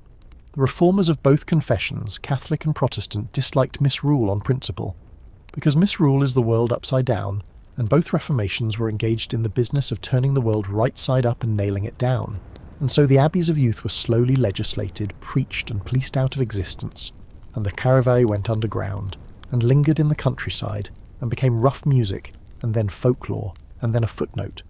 But before it did, for something like 500 years, a village in France or England had sitting inside it a permanent standing organisation of every unmarried man between 15 and 25, with a treasury, a chain of command, a comic constitution, a claim on the local women, an annual licence to humiliate anyone in the parish, and a mock abbot in a paper mitre. And when a 55-year-old man decided to marry a girl of 19, he did not lie awake that night worrying about what the priest thought, or what the seigneur thought, or what God thought. He lay awake listening for the first pot. Chapter 7. Weapons Practice as a Hobby. There is a statute of Edward III, issued on the 1st of June 1363, and it is one of the strangest pieces of legislation ever enacted by an English king, because it is a law commanding people to have a hobby. The text runs roughly like this. The king has observed that the people of the realm, both in the towns and in the countryside, have taken to amusing themselves with useless and dishonest games, and he names them, and the list is a beautiful inventory of 14th century leisure, throwing stones, throwing wood, throwing iron, handball, football, club ball, cambuck, which was a stick and ball game and an ancestor of hockey, cockfighting, and other vain games of no value. And because of this, the statute says, the skill of archery is being neglected. Therefore the king commands that every able-bodied man in the kingdom shall, on feast days when he has leisure, use bows and arrows, and learn and practice the art of shooting. And the other games are forbidden, on pain of imprisonment. Read it again, and hold the shape of it in your head, because it is genuinely mad. A medieval king, at the height of his power, fresh from the greatest run of military success in English history, sat down and issued a national decree telling every man in England what to do on his day off. Not what to pay, not what to swear, what to do for fun. And the reason he did it is that a 14-year-old in Yorkshire kicking a bladder around a field represented to the English crown a strategic threat. Because the longbow was not a weapon, it was an institution. Get the physics first, because the physics is the whole argument. When the wreck of the Mary Rose, Henry VIII's warship, sunk in the Solent in 1545, was raised from the seabed in 1982, it brought up 172 intact longbows and several thousand arrows, and it brought up the men who had used them. And the bows, when they were tested and reconstructed, turned out to have draw weights of somewhere between roughly 100 and 180 pounds. Modern Olympic recurve archers shoot at around 50. 160 pounds is not a bow you pick up. It is a bow you become, and the skeletons prove it. The archers recovered from the Mary Rose have bodies that have been physically remodelled by the weapon. Enlarged left shoulder bones, thickened left arms, bone spurs at the shoulder and wrist, twisted spines. Their vertebrae are compressed. Their finger bones show wear from the string. These are men whose skeletons have been rebuilt by a lifetime of repetition, and that is precisely the point. You cannot conscript a longbowman. You cannot train one in a summer. You can only grow one, starting at the age of 7, with a small bow that gets bigger every year, on a Sunday afternoon for a decade, until the boy's bones have changed shape and he can draw 150 pounds to the ear and hold it. Which means that the entire military supremacy of the English crown in the 100 Years' War, Crécy in 1346, Poitiers in 1356, Agincourt in 1415, all of it, rested on the leisure activities of teenagers, and everybody in the government knew it, so they legislated. Hugh Latimer, Bishop of Worcester, preaching before Edward VI in 1549, gives us the best account of what this actually looked like from the inside, because he describes his own childhood. And he is not describing a training regime, he is describing a father.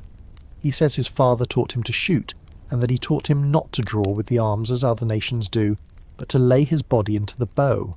And he says that his father bought him bows that grew with his stature, each one bigger as he grew bigger, until he could handle a man's bow. Lay your body into the bow. That is a technical instruction from a man who learned it as a small boy, and could still feel it 50 years later, and it is the single best sentence anyone has ever written about the English longbow. And every parish had butts, actual earthen mounds, maintained at parish expense, usually near the churchyard, and there are churchwardens' accounts recording payments for their repair, because the butts wore out and had to be returfed. The name survives all over the English landscape: Butts Lane, Butt Close, the Butts, in towns where nobody has shot an arrow in 400 years. On Sunday, after Mass, the men and boys of the parish walked out to the butts and shot. It was compulsory, it was communal, it was in front of everyone, and it was competitive. And if you're wondering how you get an entire nation of teenage boys to do compulsory weapons, drill every week for a decade, the answer is that you make it the only place in the village where a boy can be publicly, undeniably better than his neighbours. That's the trick. That's the thing the statute understood. Turn the drill into a contest and the boys will do it for you. And they did. The prizes were real. A purse, a silver arrow, an ox at the parish shoot. The wagering was constant. There were long-distance competitions, roving marks across open country, clout shooting at a target on the ground at extreme range. Boys shot at each other's arrows, boys shot at birds. The Statute of Winchester of 1285 had already required every man to keep arms according to his wealth, and the muster rolls that survive from the 14th and 15th centuries record what was actually in the houses of England: bows, sheaves of arrows, bills, jacks, sallets. There were, in a very literal sense, weapons in every home in the kingdom, and the boys of the house had grown up shooting them. But archery was only the legal half of the story, because the unlegislated half is where the teenagers actually were, and the unlegislated half was the fencing school.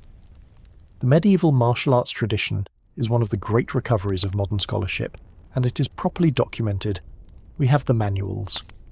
The earliest surviving one in Europe is a manuscript known as MS 1.33, the Tower Fechtbuch, probably German, probably from around 1300, and it teaches sword and buckler. A straight sword in the right hand and a small round shield, the buckler in the left gripped in the fist. It is a fighting system with named guards and named counters, taught by a figure the manuscript calls the priest, to a student, and it survives because someone thought it was worth writing down and illuminating. Then comes the great German tradition. Johannes Lichtenauer in the 14th century, whose teaching survives in coded verse and in the commentaries of his followers, Hans Talhofer in the 15th, whose Fechtbücher are gorgeous and extremely violent, showing longsword, dagger, wrestling, and judicial duels, including the notorious one in which a man fights a woman while standing in a pit. And the Italians, Fiore de' Liberi, who around 1409 produced the Flos Duellatorum, a complete system of longsword, dagger, spear, poleaxe and grappling, and who tells us in his preface that he learned from masters across Italy and Germany, and that he fought 5 duels with sharp swords against other masters who had refused to teach him. These were schools. They had masters, they had fees, and they had students, and the students were young men. And the authorities hated them. London banned fencing schools within the city. There is a prohibition from the 13th century, and the reasoning is exactly what you'd expect. The schools gather idle young men together, teach them to fight, and then release them into the streets at night. So the schools moved outside the walls, into the suburbs and the liberties, into Southwark and Clerkenwell, the same jurisdictional gaps where the theatres and the brothels and the bear pits would later go, for exactly the same reason. Southwark, once again, absorbing everything the city had ejected, and wrestling, which nobody banned, and which was consequently everywhere. Wrestling was the universal sport of medieval Europe, the one that required no equipment, no field, no bladder, and no money. Every fair had a wrestling match, every village had a champion. Cornwall and Devon had their own styles and their own rivalry, and matches between the counties are recorded. There was an annual wrestling match in London at Clerkenwell, and in 1222 it produced a riot. A match between the men of the city and the men of Westminster went badly. Tempers went, and the following week the Westminster crowd came back for a rematch, and the whole thing turned into a full-scale brawl that had to be put down, and the London court records preserve the aftermath. A wrestling fixture caused a civil disturbance serious enough to require the sheriff. In 1222, the bracket has not changed. There is even wrestling in the literature, and gorgeously so, in Sir Gawain and the Green Knight, in Chaucer, in the ballads. And the Robin Hood ballads are, I think, the single best window into what a teenage boy in 15th century England actually wanted. Because they are wish fulfillment, and they are explicit about it. What does Robin Hood do? He shoots better than anyone alive. He wins the silver arrow at the sheriff's tournament. He fights a stranger on a bridge with a quarterstaff and loses cheerfully, and they become friends. He wrestles at a fair. He beats the men in charge at the exact skills that every boy in the audience was being made to practice on a Sunday afternoon. Which is the joke buried in the whole chapter, and it is not a joke I invented. The medieval English state invented it. They needed a nation of teenage boys who could draw a 160-pound bow. So they banned football, mandated archery, built the butts, paid for the turf, and enforced it from the pulpit and the manor court. And it worked. It worked so well that at Agincourt, on a wet field in Picardy in October of 1415, an army of exhausted, dysentery-ridden Englishmen destroyed the French nobility. And the thing that did it was 6,000 men who had spent their childhoods on a Sunday afternoon shooting at a mound of earth behind a church. And then, having built the most effective military training system in Europe out of nothing but compulsory leisure, the English crown spent the next 200 years watching those same boys sneak off to play football anyway, and reissuing the ban and watching them do it again. You can make a boy learn to kill a man at 200 yards. You just cannot, apparently, stop him kicking a pig's bladder. Chapter 8. Games that look innocent and aren't. There is a manuscript in the Bodleian Library called The Romance of Alexander, illuminated in Flanders between 1338 and 1344 by an artist named Jehan de Gries, and it is one of the most valuable documents in the history of play, not because of the text, which is a chivalric romance about Alexander the Great, but because of the margins, which are crammed with people playing games. The scribe finished the main picture, and then, in the space at the bottom of the page, drew what he could see out of the window. Children on hobby horses, boys playing at bowls, blind man's buff, ball games, dice games, board games, a boy walking on stilts, puppets, a windmill on a stick, the whole apparatus of 14th century fun, drawn small in the gutter of a manuscript by someone who had clearly watched it happen. And about a third of it, when you understand what you're looking at, is filthy. Start with the one that looks most harmless, because it's the one that goes wrong the fastest. Hoodman Blind. This is blind man's buff, and the medieval version worked exactly as the name says. A player's hood was pulled round backwards so the face was covered, and everyone else in the room hit him. Not tagged him, hit him. The point of the game was that the blinded player had to catch someone while being struck, and whoever he caught took the hood. Illuminations show it clearly. A hooded figure in the centre, arms out, and a ring of players swinging at him, and the ones with the best sense of comedy are swinging with their own knotted hoods, which is the medieval equivalent of a rolled-up towel, and hurts considerably more than you'd think. Shakespeare knew the game, Hamlet uses it as an image, and it survived into the Victorian nursery in a sanitised form, and the sanitising consisted almost entirely of removing the part where everyone hits you. Then hot cockles. And hot cockles is where the innocence starts to look deliberate. The game, one player kneels and puts his face in another player's lap and covers his eyes and holds one hand palm up behind his own back. The others take turns striking that hand hard, and he has to guess who hit him. If he guesses right, they swap. That's the whole game. It's played in company. It's played by young men and women together, at Christmas, in the hall, in front of everyone, which is precisely the point, because look at the physical arrangement. A young man with his face in a girl's lap, being hit by strangers, guessing. It appears in the marginalia repeatedly. It appears in French as la main chaude, and you do not need to be a specialist in medieval iconography to work out why a game in which the entry requirement is putting your head in someone's lap was extremely popular with people between 15 and 25, or why the moralists, who were not stupid, and who had all been 15 once, kept a wary eye on the Christmas revels. The marginalia are candid in a way that consistently ambushes people who assume the Middle Ages were prudish. They were not prudish. Prudishness is a later invention, and largely an Anglophone one. The margins of a 14th century book of hours, a prayer book, an object of private devotion, owned by a wealthy woman opened every day, can contain rabbits executing men, monkeys performing mass, knights jousting against snails, and a truly astonishing quantity of exposed buttocks. There are pilgrim badges, mass-produced in tin, and lead in the Low Countries, and dug up by the thousand from the mud of medieval rivers, that depict walking penises with wings and bells on, and crowned vulvas being carried in procession on a litter. These are not pornography. They were sold at shrines. People wore them on their hats. So when a manuscript shows a group of young people playing an apparently innocent circle game, and one of them is making a gesture that stops you dead, no, that's not you being modern. The artist meant it. Everyone who looked at that page in 1340 saw it and laughed, and then said, Compline. The board games, meanwhile, were where the money was.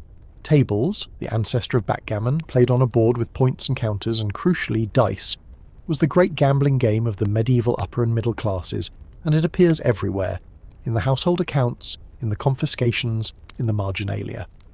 Merrill's, or Nine Men's Morris, was the game of everybody else, and it survives archaeologically in the most poignant way imaginable, because the board is 9 holes or a simple grid, and people scratched it into whatever was to hand.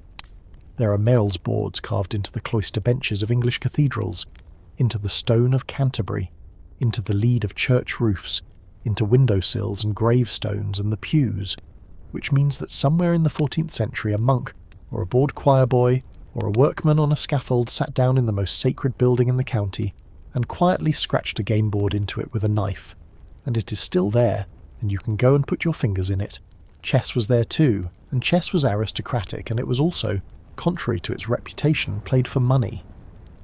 The Lewis chessmen, carved from walrus ivory in the 12th century, probably in Norway, found on a beach in the Outer Hebrides in 1831, include berserker rooks biting the tops of their own shields, which is a piece of characterization that no modern chess set has dared to match. And the Church, which had a complicated relationship with all of this, periodically banned clerics from playing chess and dice, and the bans were as effective as every other ban in this video. But the games that mattered, the ones the teenagers actually played, in numbers, out of doors, were the running games, and they were dangerous. Camp ball, or camping, was the East Anglian game, and it is the closest thing to a proper ancestor of rugby. 2 teams, a small ball, goals marked by coats or stakes, and the ball carried by hand. It was played on a camping close, and villagers maintained them. There are field names surviving across Norfolk and Suffolk. And there was a variant called Savage Camp, in which the players wore boots, and I want to be clear that the distinction being drawn there is between a version where you are kicked by men in bare feet, and a version where you are not, and that both versions had a name, which means both versions were common enough to need one. Hurling was the Cornish and Irish game, and the Cornish version came in 2 forms: hurling to goals, which was a bounded team game with a silver-coated ball, and hurling to the country, which was a mass game across open parish territory, functionally identical to Shrovetide football and functionally identical in its casualties. Stoolball, which survives in Sussex, is a bat and ball game with a claim to being the ancestor of cricket, and it has an interesting genealogy, because it was played by women and by mixed groups, and it appears to have been associated with courtship, which will surprise nobody who has read this far. Quoits, throwing a ring at a pin. Shovegroat, sliding a coin along a table, which the Tudors banned by name in the same statutes that banned everything else. Cales and cloche, 9-pin games, ancestors of bowling, banned repeatedly, played constantly. Cockfighting, which was the schoolboy's game, and this is a detail that never fails to land. In medieval and Tudor England, Shrove Tuesday was the day schoolboys brought fighting cocks to school, and the schoolmaster presided over the fights, and the boys paid him a fee called cockpenny for the privilege, and the dead birds became a perk of his office.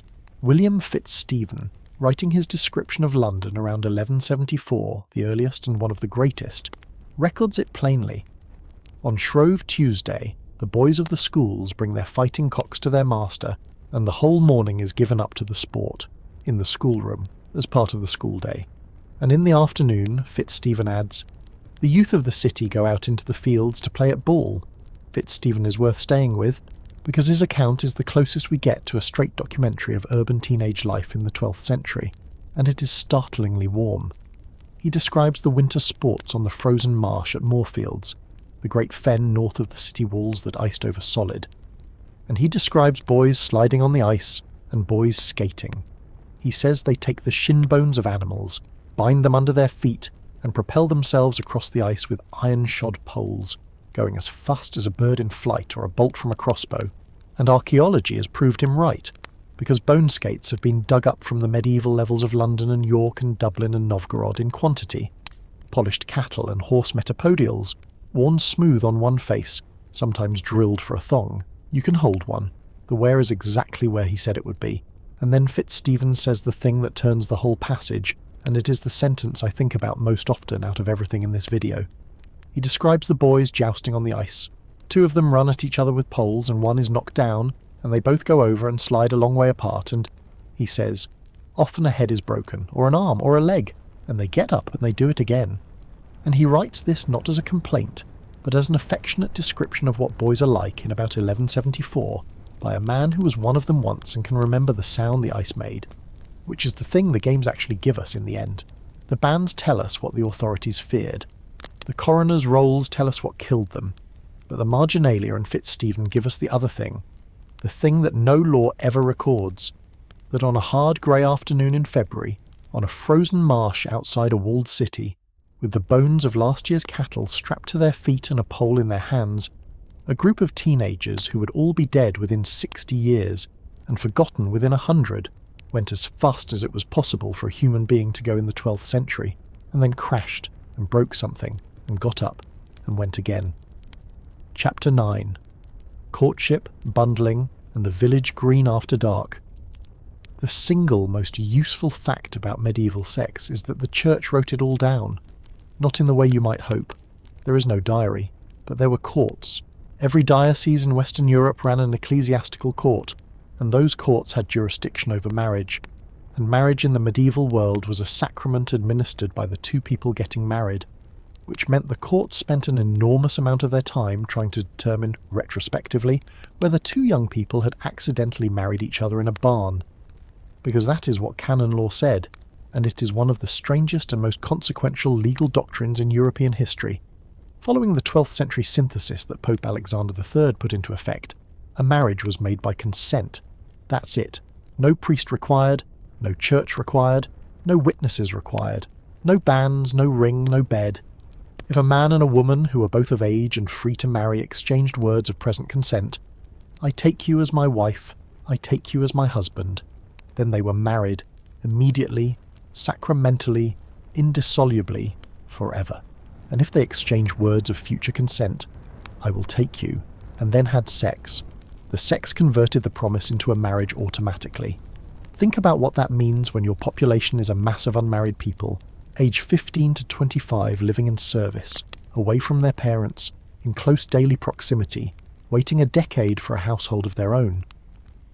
It means that a sentence spoken in the dark, in a field, with nobody listening, was a legally binding sacrament. And it means that when one party later said it had happened and the other said it had not, there was no document to check. There was only the court, and witnesses, and the neighbours. And so the church court records are, to a degree that still astonishes me, a vast archive of medieval young people's sex lives, sworn to under oath, in detail, by everyone who was standing nearby. The best surviving series in England is from York, and the cause papers of the York Consistory Court preserve depositions from the 14th and 15th centuries, in which servants and apprentices and labourers give evidence about who said what to whom. And what emerges is a world of extraordinary casualness. The words were exchanged in gardens, in kitchens, in fields, in taverns, on the road, in bed. The witnesses are the people who happened to be in the room. The other servant, the woman next door, the man who came to the door about a horse. And they remember. They remember the words. They remember who was holding whose hand, and they will stand in a church court and say so. There is a rhythm to the courtship in these depositions, and it's instantly recognisable. A gift is given, a purse, a girdle, a pair of gloves, a coin, and the gift matters, because in the eyes of the court, giving and accepting a token was evidence of intent. Sometimes the man gives a coin and the woman takes it, and the coin is produced in court 6 months later as an exhibit. Sometimes they drink together. The sharing of a cup is a courtship gesture, and it appears again and again. There is hand-holding, formally, deliberately, because clasping hands was the physical gesture of contract, the same gesture used for homage and for oaths, and there is enormous ambiguity, deliberately deployed by young men who knew exactly what they were doing. Because if you can say the future tense words rather than the present tense words, you have made a promise rather than a marriage. And if you can persuade her that the promise is as good as the words, then you have got what you want and kept your options open. And the church court records are full of exactly this manoeuvre, being litigated by furious young women with witnesses. Which brings us to the other body of records, the ones that don't concern marriage at all and simply prosecute the sex. The church courts across late medieval and early modern England became known, and this is not my coinage, it is the contemporary nickname, as the bawdy courts. They dealt with fornication, adultery, defamation, and a spectrum of parish misbehaviour, and they were driven by presentment. The churchwardens twice a year were required to report to the archdeacon on the state of morals in the parish, which means the churchwardens, your neighbours, were legally obliged to inform on you, and the volume of prosecution for fornication tells you something very simple and very obvious, which is that premarital sex was completely normal and everybody knew it. The demographic evidence backs this up in a way that no amount of sermonising can argue with. Bridal pregnancy rates in parish registers, once we can measure them properly in the 16th and 17th centuries, run at something like a fifth to a third of first marriages.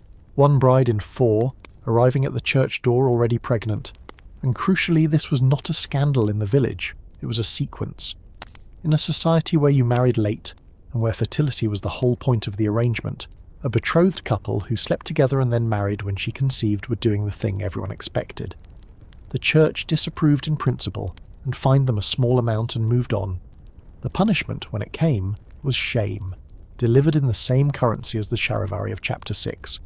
Public penance, standing in the church porch, or in the aisle during the service, barefoot, bareheaded, in a white sheet, holding a white rod, and confessing the offence aloud before the whole congregation of people you will see every day for the rest of your life. And that was the sanction, and in a village of 400 souls it worked, and the whole logic of medieval moral discipline is contained in it. The state cannot police desire, so it polices reputation, and lets the neighbours do the rest. Now, the dancing. Because the dancing is where the preachers lost their minds.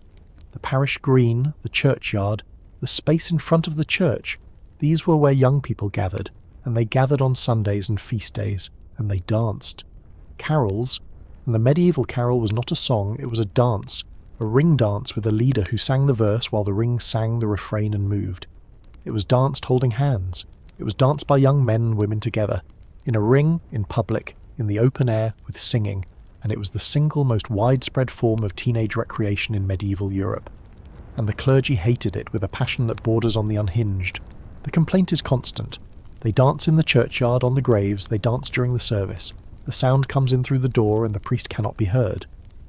And there is a whole cycle of legends about it, the best known being the Dances of Kölbik, a story that circulated across Europe from the 11th century onward, in which a group of young people danced in a churchyard on Christmas Eve and would not stop when the priest asked them to, and he cursed them, and they danced for a full year without pause, unable to stop, unable to sleep, wearing themselves into the ground, and when the curse was finally lifted, some of them dropped dead on the spot, and the rest trembled for the rest of their lives. It is a horror story. It is also functionally an anti-dancing sermon with a plot, and it was told from pulpits across Europe for 500 years to teenagers who would then walk out of the church and immediately dance in the churchyard. The maypole, meanwhile, and I have to be careful here, because the maypole attracts more nonsense than almost any other object in English folklore. The Victorian claim that it is a pagan fertility symbol, descending from some ancient rite, is not evidenced.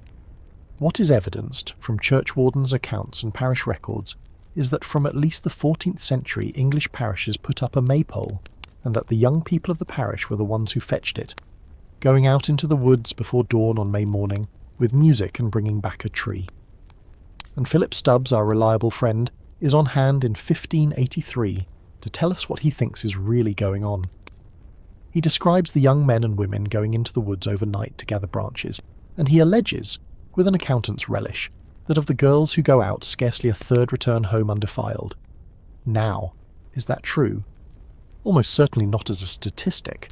The man is a polemicist and he is writing to shock, but it is true as testimony, in the sense that it tells you exactly what everybody assumed was happening, and it tells you that the assumption was old enough and general enough to be worth writing a book about. And then there is night visiting, which is the custom the whole chapter has been walking toward, because it is the one that shows the community actively building a channel for this. Across large parts of Europe, Wales, Scandinavia, the Alps, and later famously in Wales and New England as bundling, there existed a courtship practice in which a young man visited a young woman at night in her own house, with her parents' knowledge, and got into her bed, and they talked. And that is the point. They talked. There were controls, a board down the middle of the bed, or the girl sewn into a bundling sack, or clothing worn, or her mother sleeping in the same room, and the controls varied by region, and were, self-evidently, imperfect. But the institution existed, formally tolerated by the parents, in the family house. And it existed because the community had done the arithmetic that this entire video has been circling. If your society is going to make its young people wait until 25 to marry, and is going to keep them unmarried, working and physically adult for 10 years, then it needs to give them somewhere to put it. And the choices are the field, the barn, the greenwood on May morning, and the church court in 8 months' time, or the parlour in the house, with the parents upstairs, under rules. They chose the parlour, not out of permissiveness, out of realism. And that realism is the thing I want to leave standing, because the picture we have inherited of medieval sexual morality, the grim, repressive, sin-obsessed Middle Ages, comes almost entirely from the sermons, and the sermons are not descriptions, they're complaints. And a complaint is a photograph of the thing complained about. Every furious preacher raging about girls dancing in the churchyard is an eyewitness to girls dancing in the churchyard. Every churchwarden presenting a couple for fornication is a man who has just been told by a neighbour something that everybody in the parish already knew. The medieval village knew exactly what its teenagers were doing. It watched them do it. It fined them a shilling and made them stand in a sheet, and then it let them marry each other in the spring, and the parish register in a clerk's neat hand recorded the wedding, and then 5 months later in the same hand on the same page the baptism. Chapter 10. Universities. Teenagers with swords and Latin. On the 10th of February 1355, 2 students walked into the Swindlestock Tavern at Carfax, the crossroads at the very centre of Oxford, and complained about the wine. Their names come down to us, Walter Springhuse and Roger de Chesterfield. The taverner was John Croydon.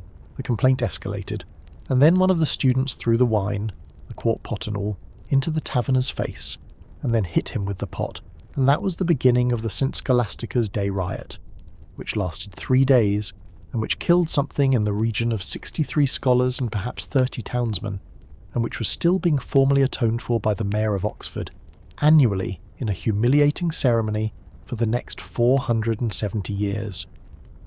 The townsmen rang the bell of St. Martin's, the scholars rang the bell of St. Mary's, the university church, and those 2 bells, ringing across each other over the roofs of Oxford, were a general summons to arms, and everybody in the city knew exactly what they meant. Men came in from the countryside, a genuinely alarming detail, because it means the town's grievance against the university was deep enough and old enough that the villages around Oxford were willing to march in and fight for it. They came, by one account, with a black flag. They went into the halls where the students lodged, and they dragged them out, and they killed them, and they scalped some of the clerks, and they burned the books, and the crown came down on the town like a hammer. The university's privileges were extended. The town was fined, and the mayor and bailiffs and 60 burgesses were required every year on the 10th of February to attend Mass at St. Mary's, and to pay 1 penny for each scholar killed, 63 pence, to the university in perpetuity. They did it until 1825, when a mayor finally refused. 470 years of annual public apology for a bar fight, which is the perfect place to end this, because the medieval university is where every single thread of this video comes together and detonates. Consider what a university actually was. A boy arrived at Oxford, or Paris, or Bologna, or Cambridge at around 14. He came to study the arts course, grammar, rhetoric, logic, and then the quadrivium, which took perhaps 4 to 7 years before he could even proceed to a higher faculty. He lived in a hall or a lodging with other boys, usually with a master responsible for him, but the supervision was thin and got thinner. He was hundreds of miles from his family, in many cases in a foreign country, in a city that resented him. And here is the thing that makes the medieval student unlike any other teenager in this video: he was a clerk. He was in minor orders, or at least claimed to be, and that meant benefit of clergy, and benefit of clergy meant that he could not be tried by the town's courts. He answered to the Chancellor of the University, and the Chancellor of the University was institutionally on his side. So, 14 years old, unsupervised, armed, because everyone was armed, and the statutes forbidding students to carry weapons survived precisely because they carried weapons. Drunk, in debt, hundreds of miles from home, in a city he despised, and functionally immune from local prosecution. The town and gown violence was not an aberration. It was the permanent condition, and the students organised themselves for it along the deepest fault line available to them, which was where they came from: the nations. At Paris, the students were divided into 4: France, Normandy, Picardy, and England-Germany. At Bologna, the great split was between the Citramontani and the Ultramontani, those from this side of the Alps and those from beyond. At Oxford, the divide was between the Northerners and the Southerners, and the Northerners included the Scots, and these blocks fought each other with a regularity that appears in the records as a kind of weather. Statutes had to be passed forbidding students from insulting each other's nation, which is one of the more relatable pieces of medieval legislation ever enacted. Paris in 1229 gives you the whole thing in miniature, and it is the funniest and worst story in medieval higher education. During Carnival, a group of students went drinking in a tavern in the Bourg Saint-Marcel, outside the city walls. There was a dispute over the bill. The students beat the innkeeper. The neighbours came out and beat the students and drove them off. The students went back to their halls, collected their friends and their weapons, returned in force the next day, wrecked the tavern, and rampaged through the district. The Queen Regent, Blanche of Castile, governing for the boy King Louis IX, sent in the Royal Guard. The Guard, being a Royal Guard and not a police force, went into the wrong crowd and killed a number of students who appear to have had nothing whatever to do with it. And the University of Paris, the most prestigious centre of learning in Christendom, the institution that produced Aquinas and Bonaventure, the intellectual engine of the Latin West, responded by going on strike. The masters suspended all lectures. The whole university stopped. And then, when the crown did not immediately capitulate, they dispersed. Masters and students packed up and left Paris entirely, scattering to Reims, to Angers, to Toulouse, and, very consequentially, on to Oxford and Cambridge, whose faculties were substantially enriched by a wave of refugee Parisian scholars. The strike lasted 2 years. It ended in 1231 when Pope Gregory IX issued the Bull Parum Scientiarum, which is essentially the founding charter of academic self-government, granting the university the right to make its own statutes, regulate its own members, and, critically, to suspend lectures again if its privileges were violated. So the legal foundation of the independence of the modern university was laid because some teenagers didn't want to pay a bar tab.